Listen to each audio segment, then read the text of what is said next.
I'm still burnt. Like this kind of thing doing break. I feel like we need research. I'm glad to ask those questions. Oh, that's good news. Not a victim. I'm gonna have you Yeah, six, I was looking four, for. and then we'll be able to sleep, but I thought they were like 14 hours. Sometimes I was really worried. But Yeah, I was thinking for dinner. you know, It's like, what is going on? Until like 1 o'clock. Yeah. And I have a lady inside.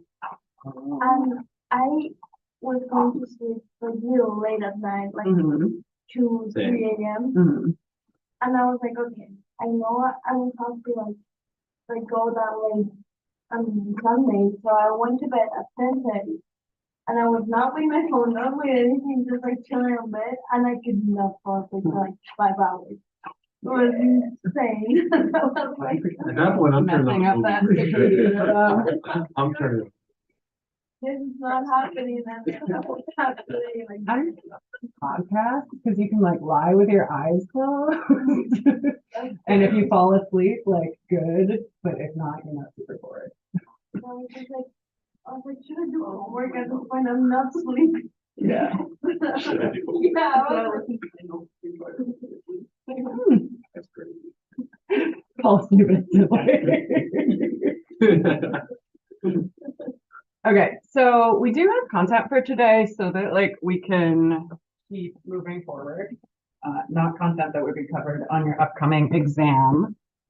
And I don't have a structured review of the stuff that we did in this last unit, but I want to open up the floor for questions if there is anything that you want to review at this point, if you looked at this stuff at all. I'll give you a second to think. But this is just pulled up our outline of all the stuff that we have gone over. Which is always more than I think we have.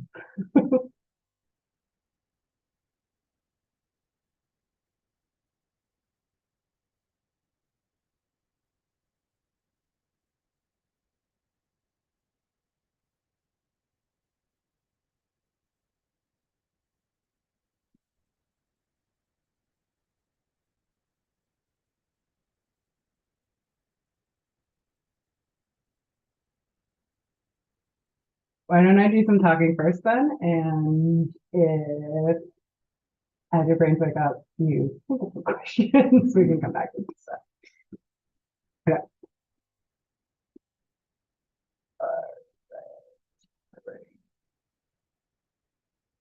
Okay. So we've been talking a lot in this unit about dinosaurs. We've been talking overall about our Mesozoic, so we've been talking about the evolution throughout the Jurassic and the Cretaceous largely of our dinosaur groups. But another really important thing happened in this time period as we move into our next time period. The change in plant life is going to be kind of important. So when we move into the Cenozoic, we'll actually be kind of like diving back and looking at some early mammal evolution to catch us up to speed on mammals, which is largely what we're going to talk about for the Cenozoic. But I want to make sure that we have an idea of kind of what's going on with the ecosystem. Okay. So when we started out, recapping the history of our land plants, right? We saw a movement to land, probably starting with some kind of algae on rock, experiencing some time periods of water, some time periods of dryness, something probably looking like early mosses starting out, then having vascular plants develop, vascular tissue, xylem and phloem, moving fluids and sugars around the plant. Slowly plants get bigger as they have this ability to move water and fluids more efficiently. We saw that we moved from early kind of very simple branching structures to more complicated tree-like structures as plants develop the ability to produce lignin, which is kind of a structural support. We saw that our earliest land ecosystems were dominated by things like lycopods, club mosses. We traced through as we started to have the rise of the gymnosperms, which are things like conifers, right? So our group is going to include like pine trees, but also some other weird stuff like ginkgo trees, actually. So what's happening now at the end of the Cretaceous is this is our first definitive appearance of flowering plants. So most of the plants around us in most terrestrial ecosystems today have flowers, whether you notice them or not. The official scientific terminology for a flowering plant is an angiosperm. So that's just our definition there. So this is probably about like 90% of plants in most ecosystems that really, really dominate in the modern day. But back in the Mesozoic, not so much, and earlier, absolutely not. So flowering plants, angiosperms, are going to be characterized by having flowers. So let's take a look at what a flower actually is. Okay. So the flower is the reproductive structure of the plant. And the most important parts are actually like not necessarily the parts we focus on or see. So the parts that we care about in a flower, the parts that's the real kind of like revolution, evolution, is that we have these male and female reproductive structures contained in the center of the flower, well, usually the center of the flower. So for our male parts, we have these kind of stalks with pollen on the tip. So that's the total structure is called the stamen. So we have a little filament, and then the pollen sacs are contained in what we call anthers. So that's what we see zoomed in here on the right. So we're looking at zooming in on those stamens, those anthers, that pollen coating the top.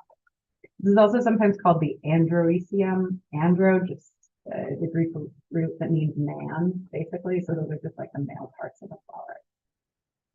The female parts of the flower include a stigma up at top. So this is where you'll find like sticky nectar.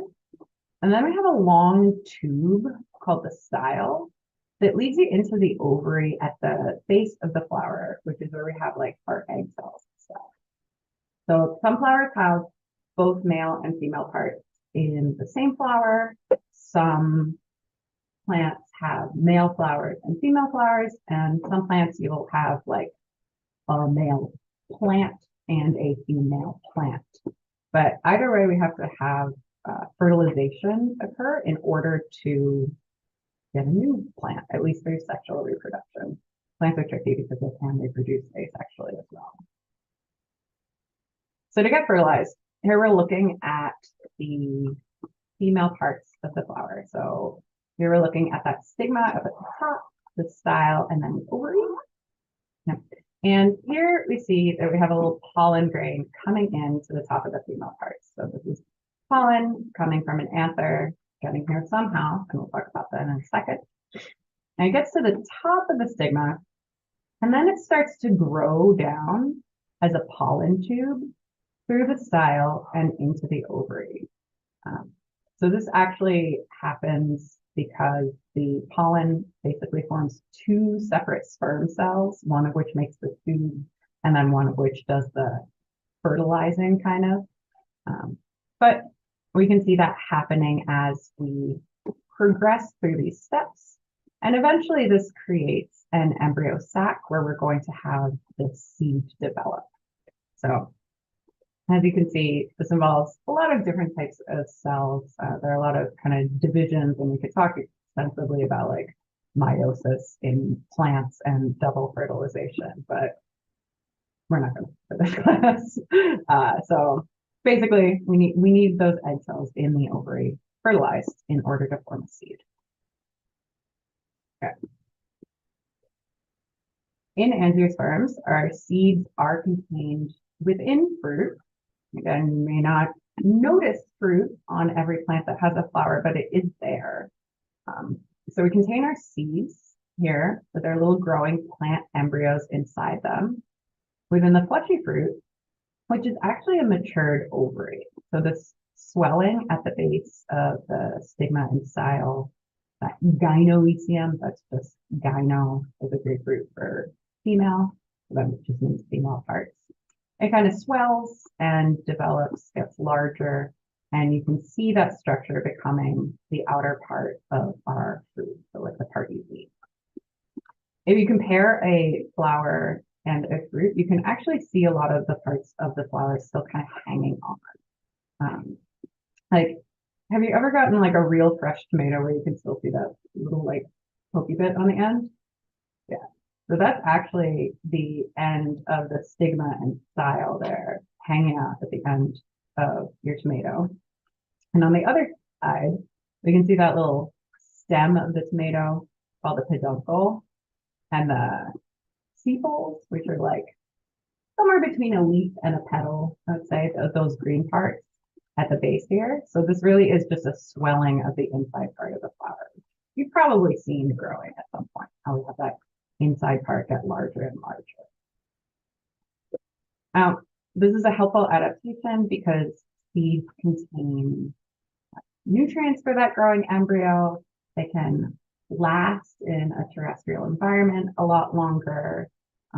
They can stick around for a really long period of time before they encounter the appropriate conditions for germination, which is when they eventually sprout and create a new plant. So they can be dormant for a really long time. I like thinking about like coconut when I think about germination and the spread of seeds, because they're kind of cool. They like can float along on the ocean and float to new islands and then germinate and form palm trees on new islands, which is part of why you see them all over the place in environments where they can survive. And that's kind of crazy. So the structures you usually think about with a flower are actually non-reproductive structures, probably. So like the petals and those little green sepals at the bottom, which can sometimes take on the same color as the petals and get kind of tricky if you're trying to count flower parts.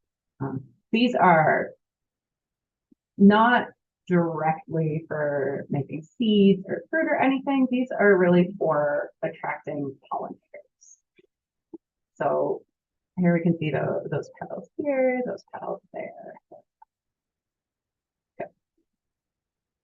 So when we think about pollination, which we're going to think about a lot when we think about why and how angiosperms diversify, we can kind of walk through the process real simply.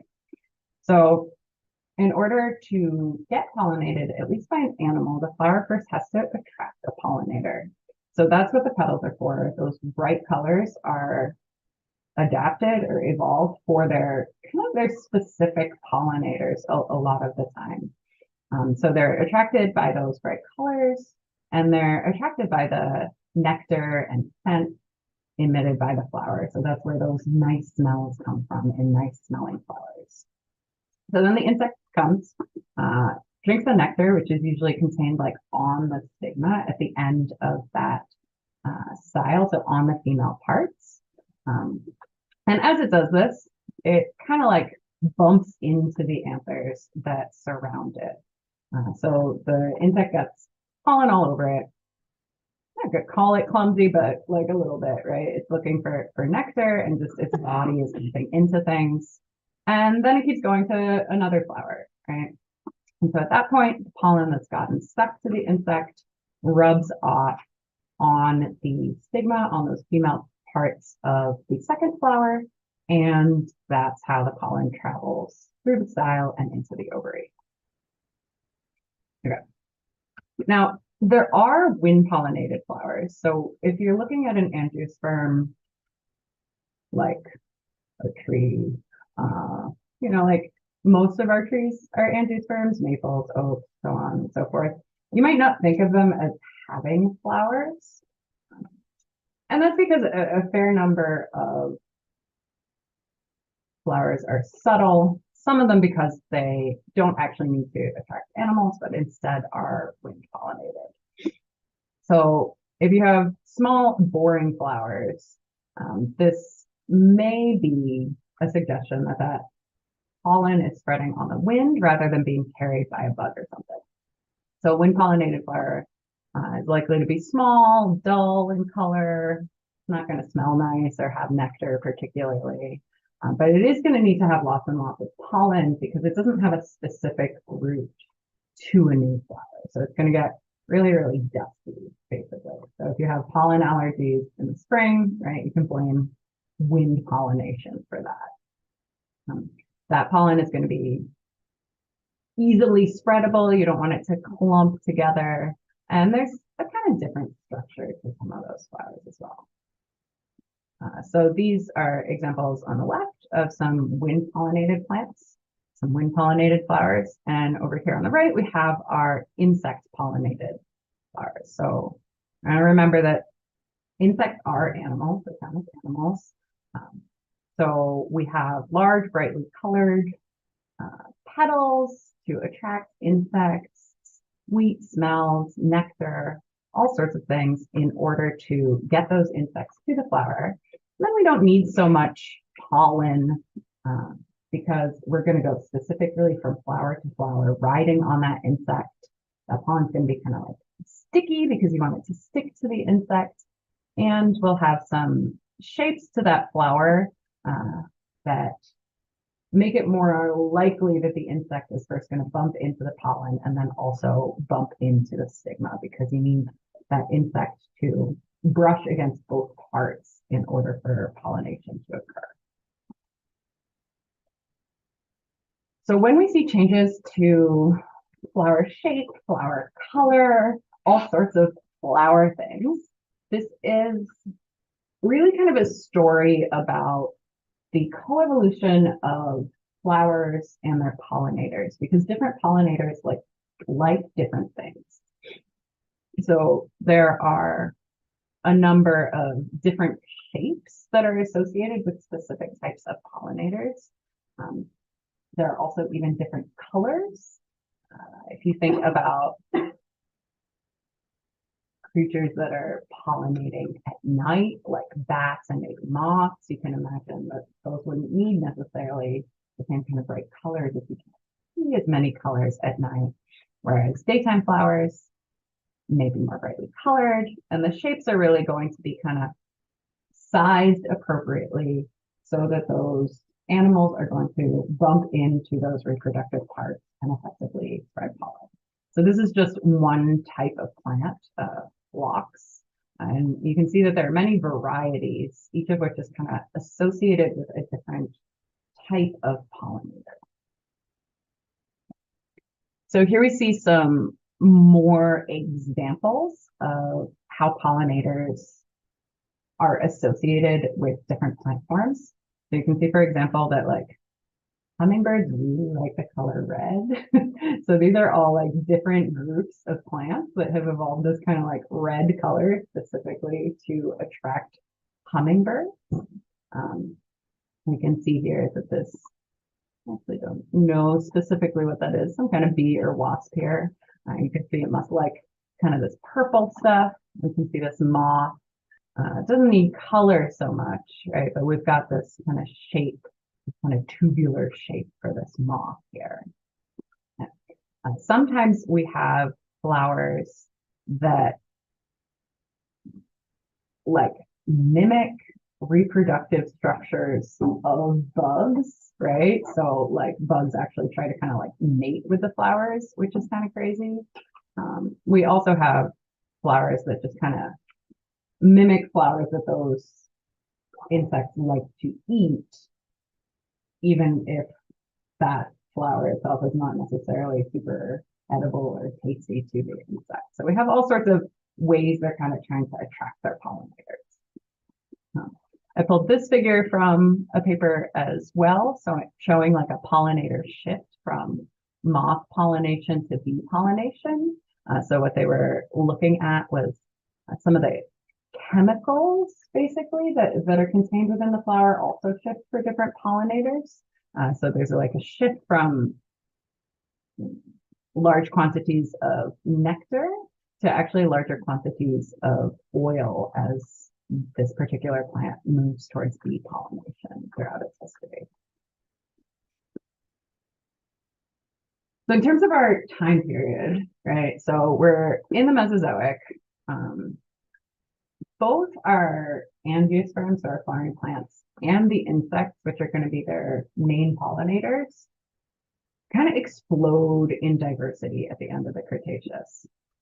So our other groups of plants here, you can see the bryophytes are our mosses. Here you can see our gymnosperms represented by like one of our pine trees here.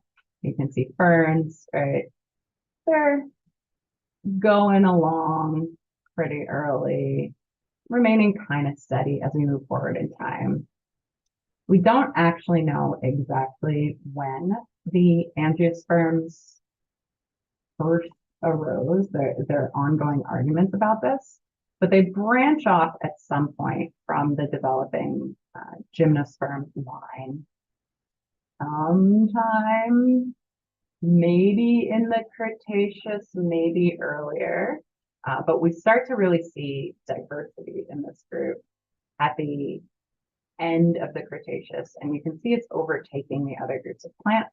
And then you can see it continues to really explode as we move into the Cenozoic, which is our current time period, our current era. At the same time, you can see what's going on with the insects that are all in purple down here. So we have insects well before the Cretaceous. We talked about them before. Here we can see the diversity of those lineages throughout the Mesozoic. And highlighted in green here, you can see they've selected out what they term the angiosperm terrestrial revolution. So this is a hypothesis about this explosion in diversity of flowering plants and their pollinators in the mid-Cretaceous, spanning over the extinction event at the end of the Cretaceous and then into the early parts of the Cenozoic. So you can see here how as we start to have groups of flowering plants diversify and spread out, we also have a lot of insects, especially the Coleoptera, which are like beetles, diversifying at the same kind of time. You can see that expansion is kind of happening along this same line, along the same point in time. So here we have our beetles, our moths, our bees. You can see them all kind of expanding at the same time. This is another figure kind of showing a similar hypothesis, a similar trend. So here, again, we're just looking there at that Cretaceous period. So we have our angiosperms arising, and then we have a number of different types of modern-ish insect groups arising shortly thereafter. So we have termites, lacewings, ants, all sorts of pollinating beetles, bees, wasps, as we move through time, and then angiosperms are diversifying.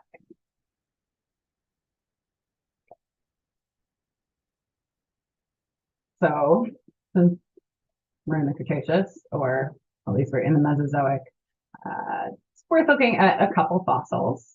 So here found us a fossil of a fig, actually. So ficus is a really large genus of plants, including like the ficus trees that you would see in like a doctor's waiting room or something, or just like malls, general public spaces.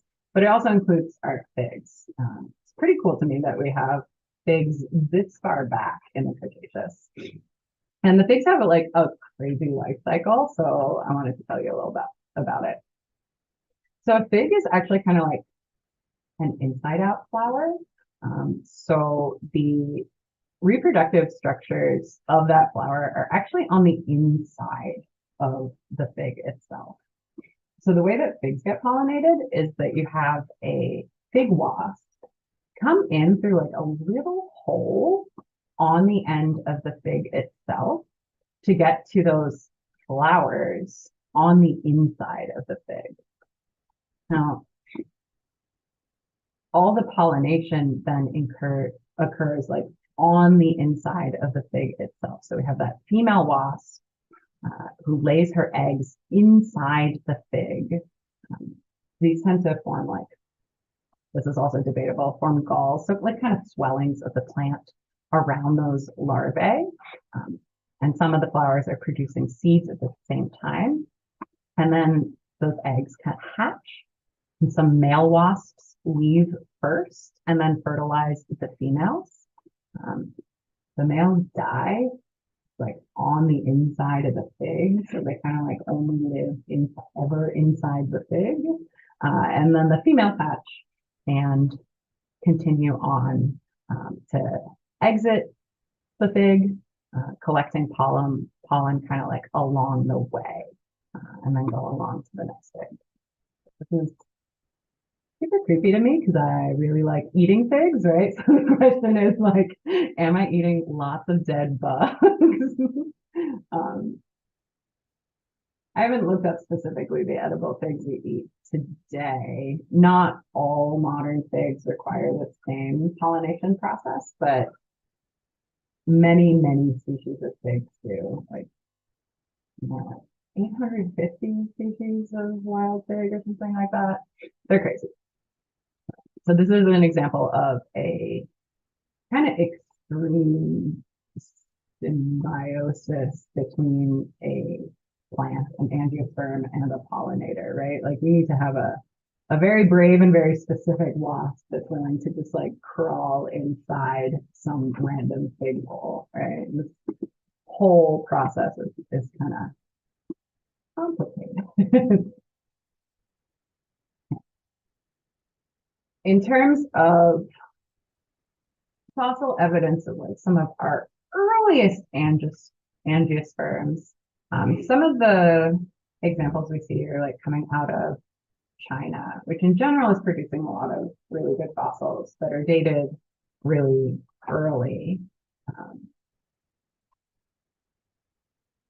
Some of those fossils are pretty hotly debated as to whether the dates are right and whether they're being like over optimistically interpreted. And that's kind of ongoing conversation within the paleontological community. But here we have a very early one. Actually, both of these were initially dated to the Jurassic. More recent dates for Archaefructus on the left here has it in the early Cretaceous. But Nengingbanthus is still dated to the early Jurassic. It looks like this. So you can see here what they're working with to try and decide whether or not they have an angiosperm. So the way that they've interpreted it is they think that what they're seeing here in these ridges is that these are veins on the petal structures kind of this flower. They think they have an ovule here at the base of the fossil, but this is like a particularly poorly preserved part, but you can see kind of what they're looking at, right? So they think that this is maybe kind of like a petal-like structure out to the sides, ovule here at the bottom. And this branching structure in the center is being interpreted as a style and stigma that's kind of branching, which is a possible form for those structures. That's not that crazy out there. So there's still some arguments about that one. Archaefructus date has been changed a little bit, but some evidence for it being an early example of an angiosperm is that it doesn't have sepals and petals. What it does have are reproductive parts on a long kind of stem. So it has female parts and male parts kind of like stacked on top of each other. So the hypothesis there is that an early flower meadow looks kind of like this, and then everything would condense together. That said, some modern flowers that you look out in the world are how to say this? Sometimes when you're looking at a flower, it's not a single flower. It's instead something called an inflorescence, which is like groups of tiny little flowers. And sometimes they do structure like that, like male parts and female parts separately on like kind of a long stem. So that's an argument that's being had about that fossil example. Is this an early flower that hasn't like merged all its parts together? Or is this actually an inflorescence and what you're seeing is male flowers and female flowers kind of separated out? A very recent paper, like last year, has dated angiosperms way back, like earlier than the dinosaurs. So they're suggesting revising the date for our first angiosperms by a ton. And this is based on a flower that they found fossilized in amber called Thylaca. So as far as I can tell from the paper, what happened is not that this fossil itself is so old, but looking at modern flower genetics, you can kind of see like how things branch from each other, right? And so this is part of how we date the origin of lineages is by comparing their genetics and looking at like when they would have had to split off from each other for those comparisons. But in order to map those on to like geological time, they kind of use fossils to date their splits as well. So what happened here is that they had a molecular phylogeny showing their like kind of branching points, and they had a first guess, like using a molecular clock that had a date for the evolution of this family that was more in line with what we have previously thought for the evolution of angiosperms. But then when they found this fossil in amber, it occurs at one of those splits, and it occurs way earlier than they think that that split should have occurred. So it pushes the whole tree way back into deep time. So if they're right about this, this puts this plant family, which Rhamnaceae, this includes like buckthorn, which we have as an invasive species around here. It's going to put this plant family back to like 250 million years, which is right around the time of the Permian-Triassic boundary and that extinction event at the end of the Permian.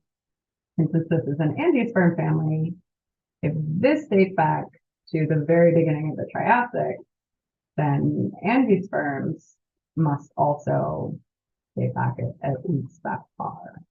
So this is huge if true, right? So here we see that flower. So you can see it's cool structure, very, very flower-like. I assume there are male structures and female structures in this flower. And here's that phylogeny. So here's that fossil in the amber here. So that's itself only dated to about 104 million years ago. You can see they have another fossil also in this group from about, around the same time period, a little more recent. And so that puts a date on these two splits, right? But they know that there are lots of other splits in the phylogeny that had to happen before we get to the divisions of these recent groups. So that's kind of how it pushes this back deeper and deeper into time, potentially at the end of the Permian. So this is the type of thing that can cause debates among paleontologists, because molecular phylogenies do regularly lead us to dates that are much earlier than what we see in the fossil record. Lots of things don't fossilize, so that's not necessarily crazy, right? It's not necessarily untrue, but it's the kind of thing where you have only a specific type of evidence for it, and then you don't see it for potentially millions more years that lead scientists to kind of argue about, are we dating these phylogenies appropriately, like are our assumptions on that map correct? I tried really hard to find an example of a dinosaur that ate fruit or flowers, and I did not succeed because there's relatively little evidence that non-avian dinosaurs ate angiosperms in any kind of significant quantity. I'm saying non-avian dinosaurs because birds are dinosaurs, and birds we know eat seeds. Birds are pollinators of our angiosperms today, right? That hummingbird that likes little red flowers, right? That is a dinosaur, right? So we got to be specific there. But was unable to find any of our big herbivores that we've been talking about as eating any particular plants, and definitely not any particular angiosperms. One cool thing that I did find is they have this really complete fossil nodosaur where they even have the stomach and the stomach content fossilized. So they were able to reconstruct its last meal or last couple meals from that stomach contents. So this is a dinosaur that was in the Cretaceous, and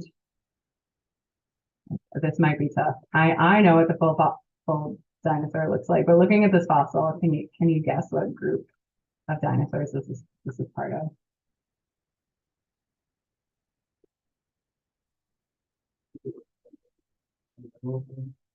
It's an armored dinosaur. Yeah. Yeah, so it's kind of like a type of ankylosaur. How did you know that? Oh, I know it's kind of like armadillo.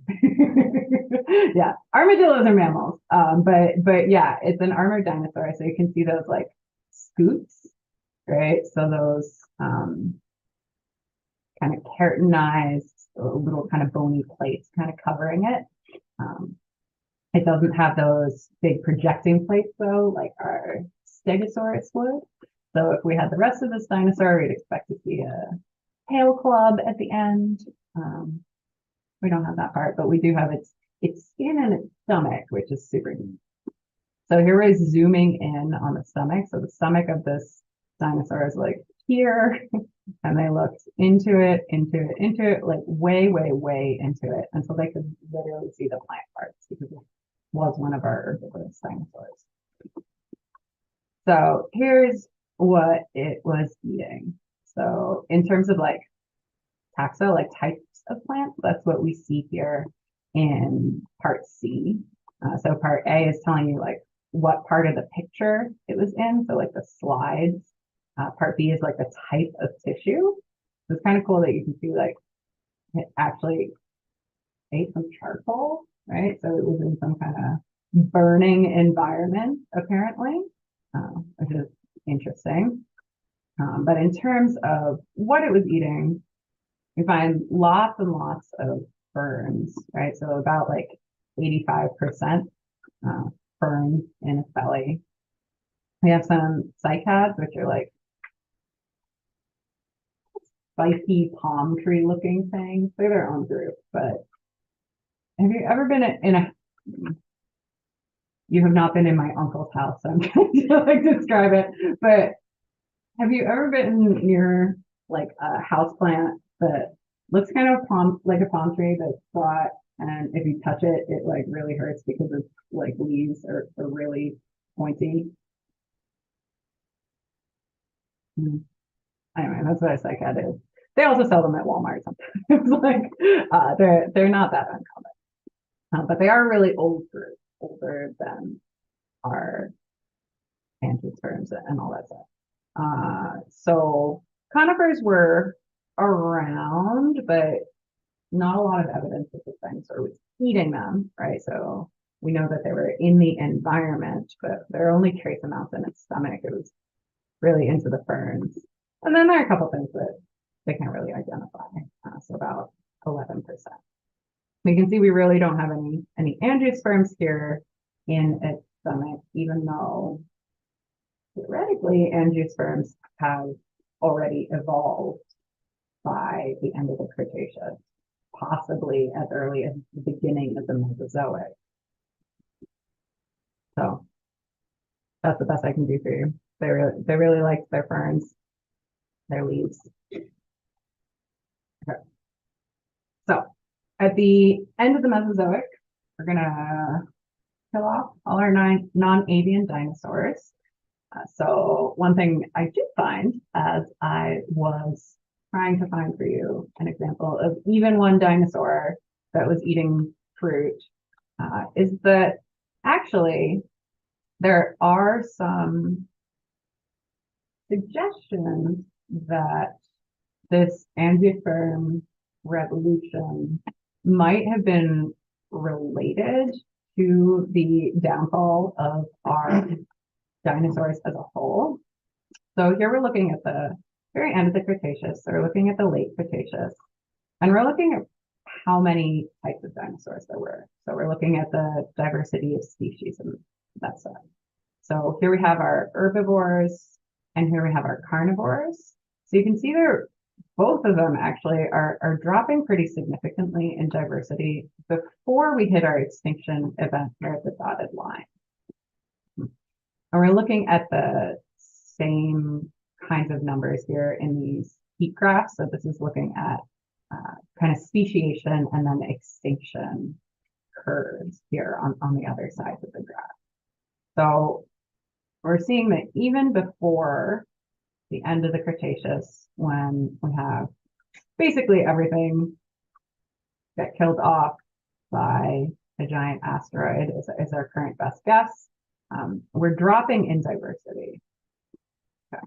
So one kind of wild idea that some people have put out there, also somewhat recently, I think this paper is from like 2018 or something, is that maybe part of this may have been biotic revenge, which is a really dramatic way to put it. But some scientists have suggested that maybe part of the reason for this decrease in diversity could partially be that as our angiosperms are evolving and developing, they're also developing toxic chemicals inside of them to combat herbivory. Their suggestion is that some of the dinosaurs were like too dumb to figure out what they shouldn't eat, kind of. So like some plants are toxic, like will kill different types of animals, right? So here we have an image of things that you should not have in your house if you have a cat, because it can kill your cat. Poisonous plants. Taste aversion, like learned taste aversion, is right, like eating something gross and then not eating it again. So their suggestion here is that they think that the dinosaurs, some of them anyway, did not have the like mental capacity and the cognitive capacity to learn what not to eat. So they may have eaten some of these early angiosperms that are developing all these toxic chemicals and experienced less survival as a result, either dying or getting sick, having lots of gastrointestinal distress in general, just kind of like making them do a little worse even before the extinction event at the end of the Cretaceous. Another suggestion is just that I'm going to flip back for a second, is just that some of the herbivores were really outcompeting others. So this decline in diversity might have been due, because this is number of species, might have been due to just like one of our herbivores or a couple of our herbivores like really, really taking over and outcompeting everything else, which would then have a kind of secondary effect on the carnivorous families as they have less of their own food source in terms of like those herbivorous dinosaurs. So this leads us to our extinction. So our KPG extinction event, the Cretaceous Paleogene extinction, formerly known as the KT or Cretaceous Tertiary extinction. Happens at the end of the Cretaceous. This is when all our dinosaurs died. So there are a bunch of different environmental changes happening at this time that have been kind of implicated in this. And this might also explain part of that earlier drop in diversity for our dinosaur groups if these weren't all happening exactly at the same time, but it kind of hit like waves. So one of those is the Maastrichtian regression, which is a massive sea level drop, exposing more land and really changing kind of our continents and our environment that everything would have been living in. Another is an expansion in volcanism. So we talked at the end of the Permian about traps and how they're basically like giant lava fields that go on and on and on for a long time. There are another series of traps at the end of the Cretaceous, this time in Western India instead of in Siberia. They're called the Deccan traps, and they're huge. The salt that they laid in their path as their evidence for that lava flow in some places is like 1.5 miles thick, like stacked on top of each other. So this is the second largest volcanic event in the last 500 million years. Only those Siberian traps at the end of the Permian were bigger, and we know that they also caused an extinction.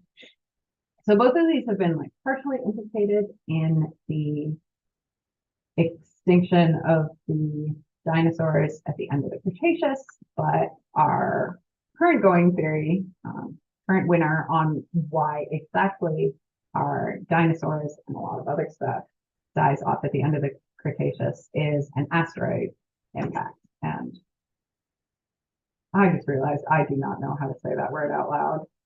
Anybody know how to say that word?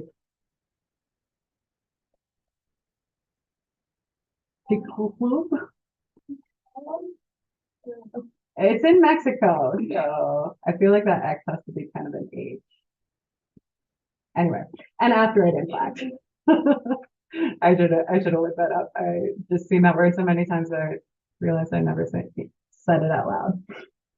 Okay, so this Cretaceous extinction is happening at about 65 million years ago, and it's our boundary between the Mesozoic era and the Cenozoic era. Okay.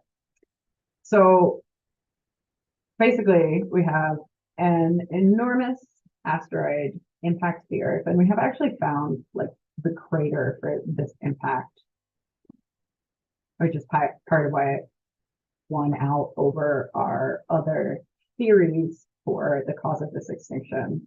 And it's calculated to have been 2 million times more powerful than the most powerful explosive ever detonated, which is an atomic bomb made by the Soviets called the Tsar bomb, which yielded about 50 megatons of TNT. So hugely powerful. So this is what we would expect in terms of effects spreading out from that initial impact. So we're landing right down here. Yeah, sorry, the continents look a little different here, but down near Mexico, modern day Mexico. So that's where we have our crater. So the thermal radiation, so like the heat ejected from this impact, would have spread out quite far. Even farther, we'll have had blasts of matter or ejecta, kind of careening all over the place. Even farther, we would have had seismic shaking, so like literally the ground shaking, kind of like earthquakes. And then even farther out, we would have had tsunamis as the shaking shakes the sea and then causes huge waves on the coast.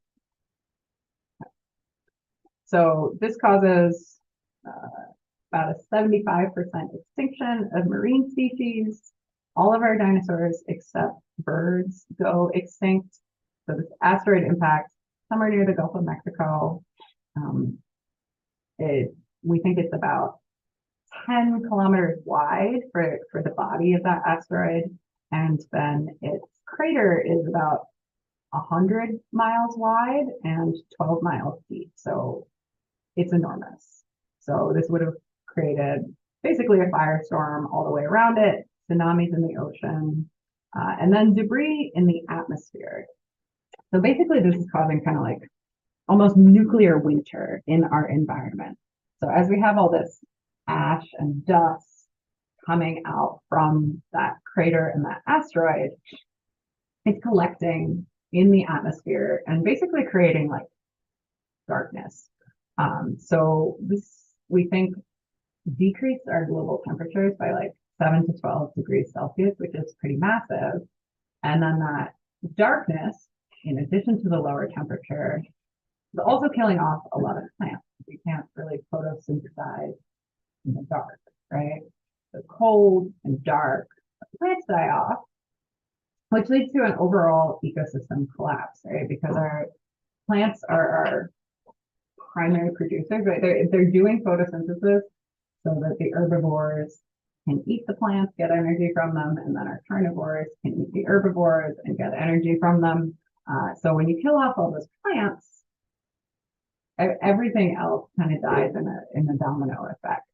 So this massive change to the ecosystem really led to massive extinction kind of across the globe. So this is how our dinosaurs really end up going extinct in this environmental collapse, except for our birds.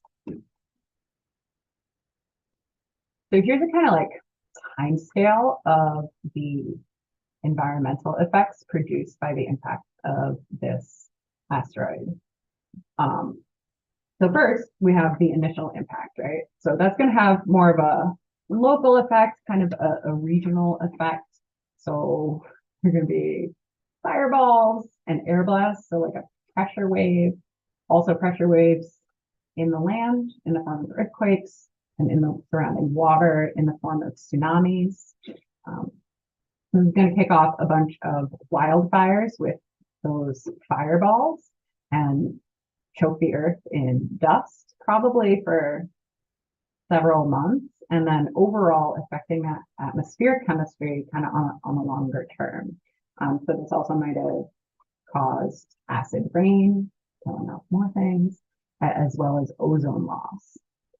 So this is going to mess up the warming cycles and the carbon cycle for a pretty long period of time, right? So we think those are more questionable, those longer term effects, exactly how long they would have lasted, but changes to water vapor and carbon dioxide and greenhouse warming might have lasted decades. Heavy metal poisoning, probably years. That acid rain and cooling, definitely years, and so on and so forth. So this is really screwing everything up. And that's going to be the start for our Cenozoic, is this massive extinction event. We've wiped out a ton of the life on Earth, which opens up all those ecological niches again for new species to take over and fill them. Okay, so that's what we got for today. Setting us up for Friday, I guess, since Wednesday is exam. Great. We only got like 5 minutes. Anybody think of any questions?